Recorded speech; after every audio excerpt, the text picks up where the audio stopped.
AM 1430 KRGI, 105.5 FM. Good morning. I'm Brian Gallagher. We have a guest in studio today from Central District Health Department.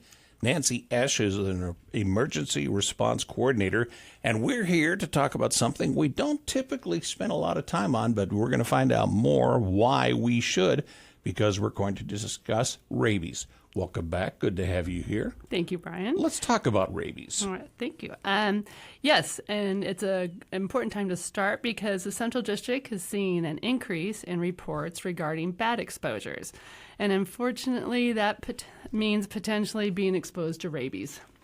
With bats, typically they're looking for mosquitoes, but actually rabies can be transmitted a lot of different ways, and this is something that people do need to be aware of.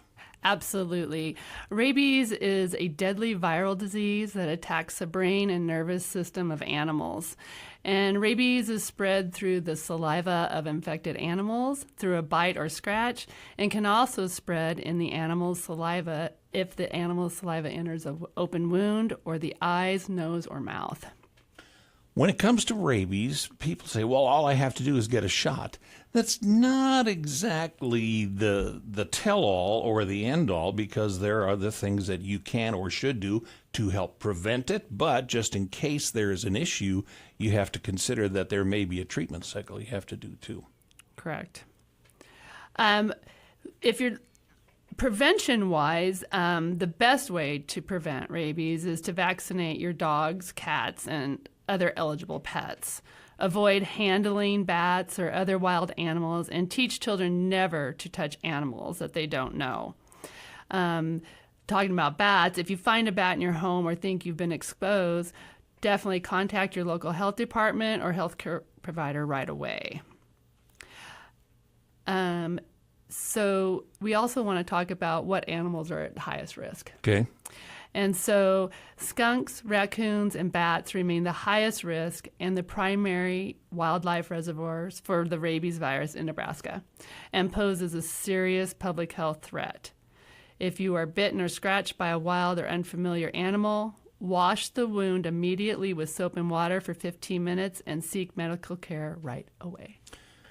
I don't have to worry about getting too close to skunks. I think we can handle that. But the other part is, and humans tend to just think, okay, all I have to do is be gentle and things will be just fine. If an animal has been infected, sometimes they get a little aggressive and suddenly they're going to try to bite you instead of come up and nuzzle you. And that's where some of this interaction happens that you don't want. Definitely, yes. You don't want to approach an animal that you're not familiar with, a wild animal or, again, unfamiliar dogs or cats. If someone wants to find out more information about rabies, is there something on the website or is there a source that they could go to find out more that is important to keep them safe? Absolutely. The CDC is probably their best option for information on rabies. It can be prevented. You need to be wise about this. But let's face it, being outdoors a lot more means that you're more exposed to nature, and sometimes nature bites back. So keep that in mind. Nancy, come back again sometime. Fair enough? Thanks, Brian. Nancy Esch on behalf of Central District Health Department. Good morning from AM 1430 KRGI on 105.5 FM.